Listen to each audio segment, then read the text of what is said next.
Hello everyone, আসসালামু আলাইকুম। ইচ্ছে ডানা থেকে আমি আশুরা। আপনারা সবাই কেমন আছেন? আমি আলহামদুলিল্লাহ ভালোই আছি। আমার মালটা গাছটাতে মাশাআল্লাহ অনেকগুলো ফুল এসেছে, সাথে মালটাও এসেছে। জানি না এগুলো আটকাবে কিনা।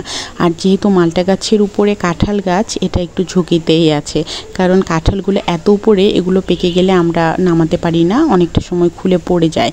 তো তখন দেখা যায় যে গাছের একটু ক্ষতি হয়ে যায়।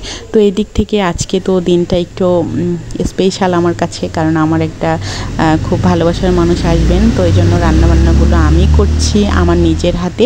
ডিম সিদ্ধতে বসিয়ে দিয়েছি, 2 চুলাই শুরু করে দিয়েছি, নয়তো রান্না হতে অনেক বেশি সময় লাগবে। তো যেহেতু 1 চুলায় ডিম বসিয়েছি, আরেক চুলায় রোস্ট ভেজে নিয়ে এখন আমি রোস্টটা রান্না করব। তো এটাকে আমি একটু কষিয়েই রান্না করি। আমি আসলে যেভাবে, আমার তো খুব বেশি দিনের রান্নার অভিজ্ঞতা নয়, আমি অল্প কিছু দিনের অভিজ্ঞতায় আসলে যেভাবে রান্না করতে আমার ভালো লাগে আমি ওভাবেই করি। তবে খুব একটা খারাপ হয় না, হয় মোটামুটি আর কি। নিজের রান্নার প্রশংসা নিজেই করছি, যাই হোক, এটা কোনো ব্যাপার না। তো রান্না করলে অবশ্যই রাঁধুনিদের একটা কনফিডেন্স থাকে যে এই রান্নাটা ভালো হবে, সেটা থেকেই বললাম আর কি। তো তারপরে যে রোস্টগুলো এখানে দিয়ে দিয়েছি, ভালো করে কষিয়ে নিব। আমার খুব কাছের একজন মানুষ আসছেন আজকে আমার শ্বশুর বাড়িতে।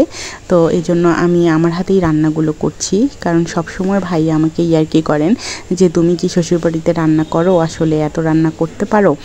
তো উনি সবসময় আমাকে এই কথাটা বলে। এই জন্য আমি আজকে ভেবেছি যে আজকের রান্নাগুলো আমি নিজের হাতেই করব। যদিও গুছিয়ে নিয়েছি সব কাজগুলো শাশুড়ি বৌমা দুজন মিলেই।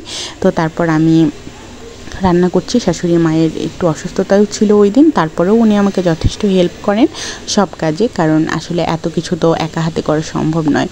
আমি তো রান্না করছি খুব অল্প দিন, যেহেতু আমার বিয়ের বয়স মাত্র 3 বছর পেরিয়ে 4 শুরু হয়েছে। অবশ্যই শুরু থেকে রান্না করি না, রান্না করি শাশুড়ি মায়ের রান্না দেখেছি অনেক দিন পাশে থেকে, কিভাবে সে রান্না করেন এই জিনিসগুলো দেখতে দেখতেও অনেক কিছু রান্না শেখা। বিয়ের আগে হয়তো টুকটাক কিছু পারতাম। তারপরে এই তো কথা বলতে বলতে আমার রোস্ট হয়ে গিয়েছে, ডিম ভুনা হয়েছে, এখন হচ্ছে পটল চিংড়ি। অল্প একটা পটল দিয়ে, শুধু পরিমাণে অল্পই হয়েছে, একটা পটল দিয়েছি তো পেঁয়াজের মতো কাজ করবে। আমার কাছে আবার এরকম চিংড়িতে একটা পটল দিলে বেশ ভালো লাগে খেতে। তো তারপর গরুর মাংসটা প্রেশার কুকারে আমি একটু সিদ্ধ করে নিয়েছি আগে, না হলে অনেক বেশি সময় লাগে নরম হতে। তো তারপর এখানে আমার চিংড়ি হয়ে গিয়েছে, গরুর মাংস হয়েছে, এখন আমি শীতল রান্না করব। আজকে আমি যেগুলো রান্না করছি প্রত্যেকটা তার পছন্দের রান্না। তো এই যে আমি শীতলটাকে ভালো করে ভুনিয়ে নিচ্ছি। তারপর আমি আসলে এত বিস্তারিত ভিডিও নিতে পারিনি, এখানে মাছ ভাজা বসিয়ে দিয়েছি। তারপর আমার বাকি রান্নাগুলো আমি অফ ক্যামেরায় করে ফেলেছি। এই তো এত রান্নার মধ্যে ভিডিওটা একটু ঝামেলা। এই তো বেলে মাছ ভুনা, সাথে আছে এটা শীতল, তার সাথে এটা পটল দিয়ে চিংড়ি, আর এটা তো ডিম ভুনা, এটা বাদাম ভর্তা, এটা হচ্ছে মাছ ভাজা, তারপর এই তো রোস্ট, এরপর আছে পটল ভাজি, তার সাথে এই তো লাল লাল ঝোলের একটা মাংসের ভুনা, তারপর সালাদ, এই তো শুটকি ভুনা, যেটা খুবই মজা হয়েছিল। তারপর তো এগুলোই আমার রান্নাবান্না ছিল। আজকে ভিডিওটা এই পর্যন্তই। আল্লাহ হাফেজ।